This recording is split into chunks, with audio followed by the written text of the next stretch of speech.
చిత్తూరు జిల్లా పుత్తూరులో విషాదం నెలకొంది. ఇద్దరు కుమార్తెలతో కలిసి తల్లి ఆత్మహత్య చేసుకుంది. ఇంట్లోనే ఉరి వేసుకుని ఆత్మహత్యకు పాల్పడ్డారు.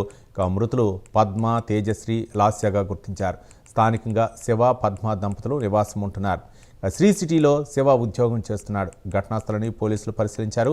భర్త శివ ఎక్కడా స్థిరంగా పనిచేయడం లేదని, అప్పులు ఎక్కువగా ఉన్నాయని గుర్తించారు పోలీసులు. ఘటనపై అన్ని కోణాల్లో పోలీసులు దర్యాప్తు చేస్తున్నారు.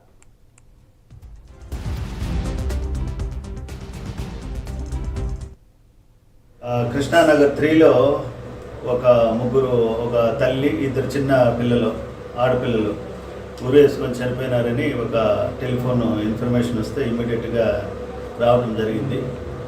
ఆ ఇంట్లో అప్స్టైర్లో తల్లి పద్మ 27 ఇయర్స్, ఈ లాస్య 5 ఇయర్స్, ఈ తేజశ్రీ 7 ఇయర్స్. వీళ్ళు హ్యాంగ్ చేసుకొని ఉన్నారు, కింద దింపి ఉన్నారు. ఇక్కడ విచారిస్తే భర్త డ్యూటీకి పోయినప్పుడు ఈ ముగ్గురు ఇంట్లో తలుపు వేసుకొని హ్యాంగ్ చేసుకున్నట్టు, భర్త సాయంత్రం తిరిగి 6:30కి ఇంటికి వచ్చినప్పుడు తలుపు వేస్తున్నారు. దాన్ని బ్రేక్ చేసి ఇంట్లోకి వస్తే చనిపోయినట్టు చెప్తున్నారు. దీన్ని విచారించి దీనిపైన తదుపరి చర్యలు తీసుకుంటారు. అదే స్కూల్ వాళ్ళు కాల్ చేశారు, 2:30కి కాల్ చేశారు. క్లోజ్ అదే నేను కట్ చేశాను, కొద్దిగా ఇంటర్వ్యూలో ఉన్నాను, కట్ చేశాను. మళ్ళీ కాల్ చేసి మేడం కాల్ కట్ చేసి కాల్ రిలేటెడ్ అని పెట్టింది. మళ్ళీ వచ్చి ప్రశాంత్ సార్ అనేసి ఆ సార్కి కాల్ చేశాను. ఆ సార్ కాల్ చేశారు ఫస్ట్ నాకు. సార్ ఇట్లా అంటే స్కూల్ 2:30కి వదిలేస్తున్నారు అని చెప్పారు.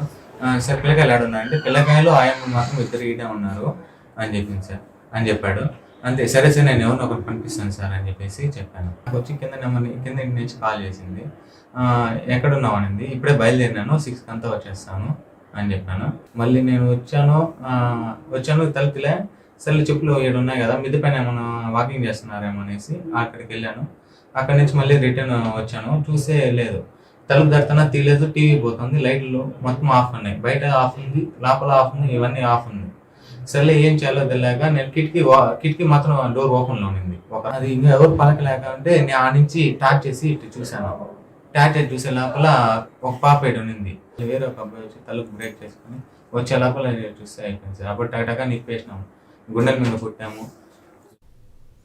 చిత్తూరు జిల్లా పుత్తూరులో విషాద ఘటన చోటు చేసుకుంది. తల్లి, ఇద్దరు పిల్లలతో బలవన్మరణానికి పాల్పడినట్టు తెలుస్తుంది. ఇక భర్త శివ అప్పులు ఎక్కువగా చేయటంతో, ఎక్కడా కూడా స్థిరమైనటువంటి ఉద్యోగం చేయకపోవడంతో అప్పుల బాధ భరించలేక ఈ బలవన్మరణానికి పాల్పడినట్లు తెలుస్తుంది. దీనిపై మరిన్ని వివరాలు మా కరస్పాండెంట్ రవివర్మ అందిస్తారు. రవివర్మ.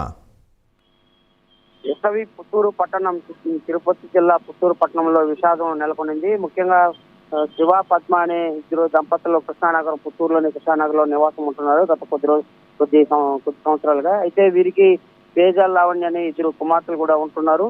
అయితే స్థిరమైన ఉద్యోగం లేదనే భావంతోనే తరచూ దంపతులు ఇద్దరు ఇంట్లో ఘర్షణ పడేవారు. ఈ నేపథ్యంలోనే అప్పుల పాలు కుటుంబ జీవనాధార కారణంగా అప్పులు చేస్తున్నారు. అంటే పిల్లలను చదివించే దానికోసం చేసిన అప్పులు సకాలంలో తీర్చలేక ఆర్థిక ఇబ్బందుల కారణంగానే వాళ్ళు ఆర్థిక ఇబ్బందులు తరచూ నెలకొంటూ ఉండేది. ఈ నేపథ్యంలోనే ఆర్థిక ఇబ్బందుల కారణంగానే భార్యాభర్త కూడా గొడవ పడేవాడు అని చెప్పి కూడా స్థానికులు గుర్తించారు. అయితే భర్త ఇటీవల కాలంలో శ్రీ సిటీలో ప్రైవేట్ కంపెనీలో జాబ్ చేరారు.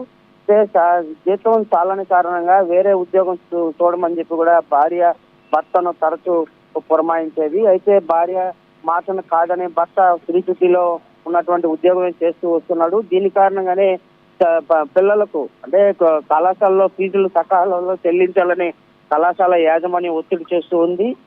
దీని కారణంగానే విద్యార్థులకు ఫీజులు కట్టలేని పరిస్థితి, ఆర్థిక ఇబ్బందులతో సతమవుతున్న నేపథ్యంలోనే భర్త శ్రీ సిటీలో జాబ్ కు వెళ్ళిన నేపథ్యంలో ఇంట్లో ఆర్థిక ఇబ్బందుల సమస్యలను గుర్తించినటువంటి తల్లి, అలాగే ఇద్దరు కూతురులకు విషయం ఇచ్చి ఆమె కూడా ఆత్మహత్య చేసుకుంది. ముగ్గురు ఆత్మహత్య చేస్తున్నారు. అయితే ఈ విషయం తెలియగానే స్థానికులందరూ కూడా ఒక్కసారిగా నివ్వెరపోయారు. ఇలాంటి ఆత్మహత్య చేసుకోవడానికి కారణాలు ఏంటి అనే దానిపై కూడా స్థానికులందరూ కూడా తీవ్ర ఆవేదన వ్యక్తం చేస్తూ వచ్చారు. ముఖ్యంగా ఆర్థిక ఇబ్బందులు అనేది ప్రతి కుటుంబానికి ఉంటుంది, కానీ ఏదో ఒక విధంగా దాన్ని సాల్వ్ చేసుకోవాలే కానీ ఉన్న ఫలంగా పిల్లలతో సహా ఆత్మహత్య చేసుకోవడం ఏంటి అని చెప్పి కూడా స్థానికులు అలాగే బంధువులు కూడా ఆవేదన వ్యక్తం చేస్తూ వచ్చారు. ఆ మేరకు పోలీసులు అయితే కేసు నమోదు చేసి మృతదేహాలను శవపంచనామా నిమిత్తం ప్రభుత్వ ఆసుపత్రికి తరలించి కేసు నమోదు చేసి దర్యాప్తు చేస్తున్నారు. Ravi. Right, thank you Ravi Varma.